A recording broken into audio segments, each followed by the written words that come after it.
the new bearings, and I'm gonna seat them in this bottom plate. Boom. They should fit pretty nice. You might need to like wiggle them back and forth to give them a little love tap with a mallet. Either one. That's the one. Boom. Same thing with the next one.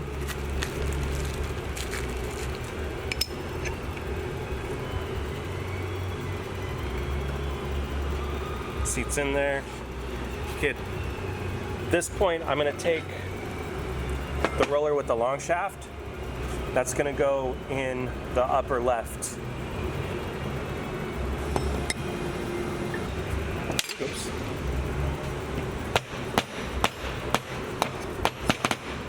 There we go. Take the roller with the really short end here. Goes on that side, like so.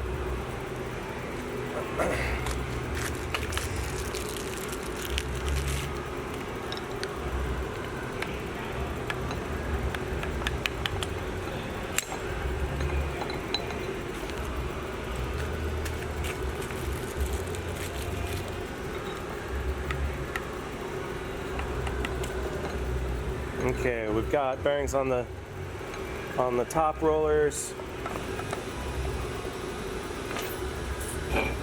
We got this bottom roller. We're gonna need to put the bearings on the inside of, and then put the roller shaft through and attach the cam.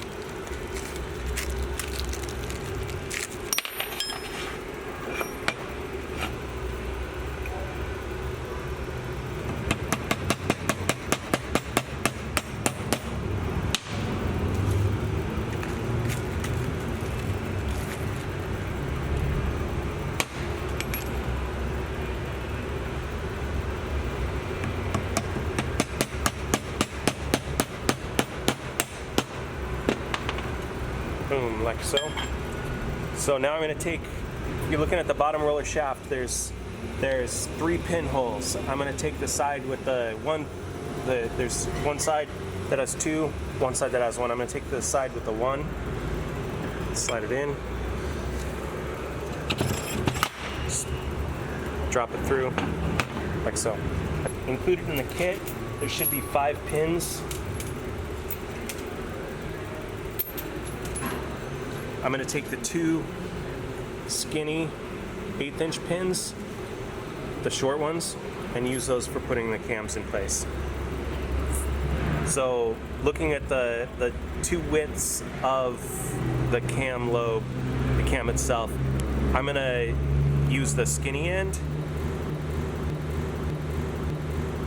have that facing up, slide it over, and then at that point I'm going to have I'm going to line up the holes in the cam with the holes in the shaft there. So using a small drill bit as a guide just to hold the pinholes in place. I'm going to take my 1/8" pin,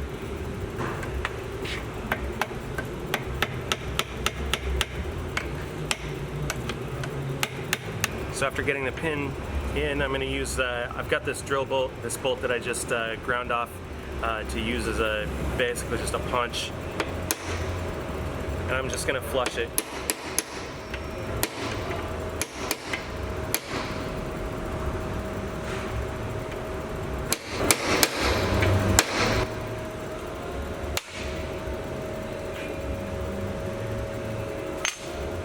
So sliding the second cam on, I'm going to make sure that I'm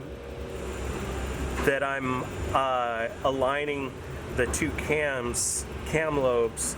We don't want to get them reversed and have one side be standing proud and one side be shallow. We want to have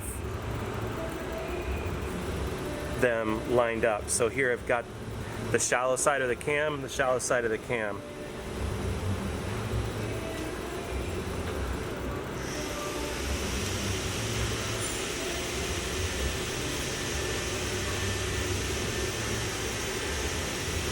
So then just lining up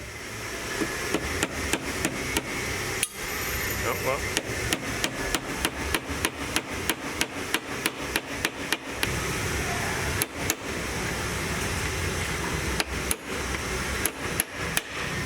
Again, making sure that the pin isn't proud of the surface of the cam, otherwise it'll run into the plate and the thing won't want to rotate very well at all. Okay, now with the eccentric cam, what it does is it allows, as it pivots, it allows the bottom roller to be swung over to one side or the other, opening or closing a gap between the rollers. So I'm going to set it up just with the proud side, the thicker side on top for now. Put the plate back in place. Boom, like so. And at this point you want to make sure, pressing down, that the rollers will spin.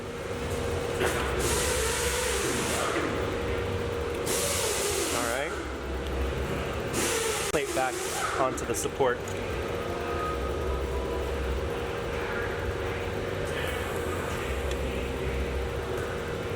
Again, using my 7/16 wrench.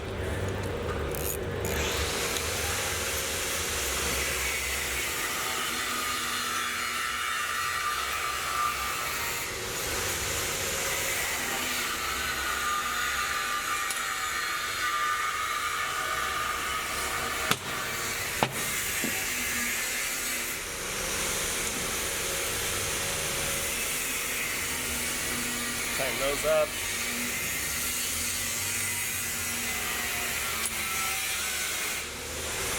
Okay, they all spin nicely.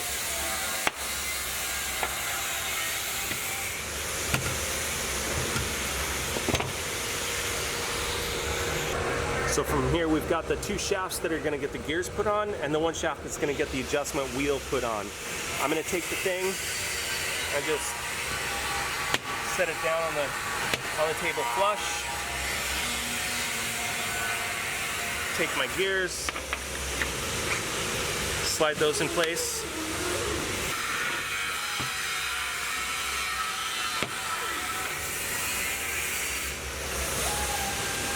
At this point I'm going to put the pins in supporting the gear.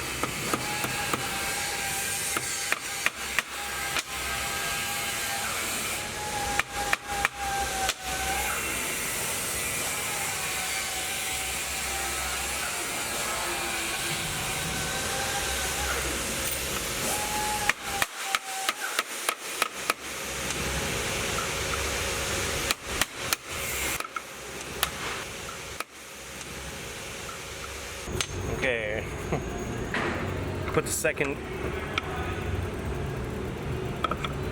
gear in place, looking down, making sure that the holes are lined up. I'll use a pin just to make sure that they're lined up pretty well before I go.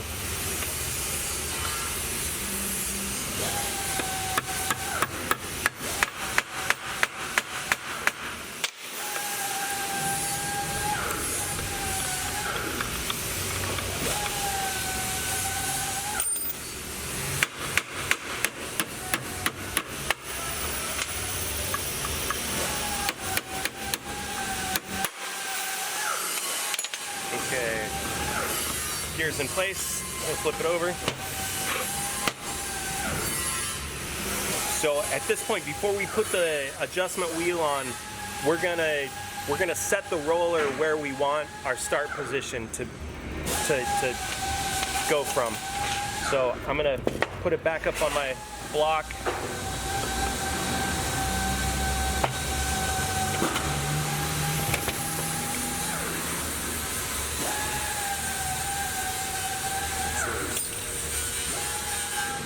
I'm going to use this pin just to slide and rotate the cam.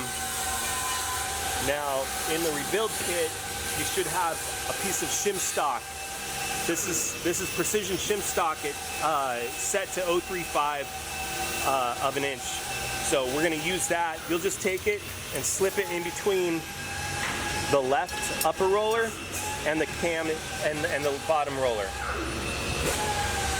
So from there, you're just going to rotate that bottom roller clockwise until it touches the shim. That's set your gap at 0.35. So this is going to be your start point. From here, we're going to actually mark off. We're going to mark off so you've got a reference point to come back to. Just mark 0.35. That way you have something to go back to. So that's essentially set. That's where they're gonna be milling from as a starting point. From here, they can either go a little bit finer when they rotate it clockwise, or a little bit coarser when they rotate it counterclockwise. And that'll be shown on the adjuster plate. When we bolt the wheel on here with the adjuster arm, that arm will swing to finer or coarser, but the starting point being 0.35. Okay. So now we can move this as we need to.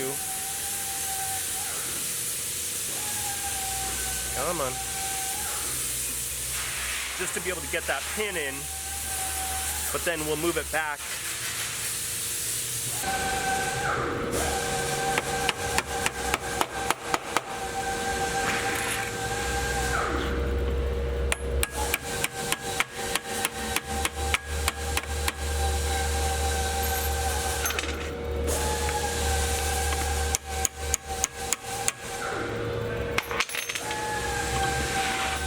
Okay. And now we can, either by hand or after we bolt the cassette assembly into the body and the adjusted swing arm, we can set it back to that 0.35 position. And that's that for rebuilding the cassette.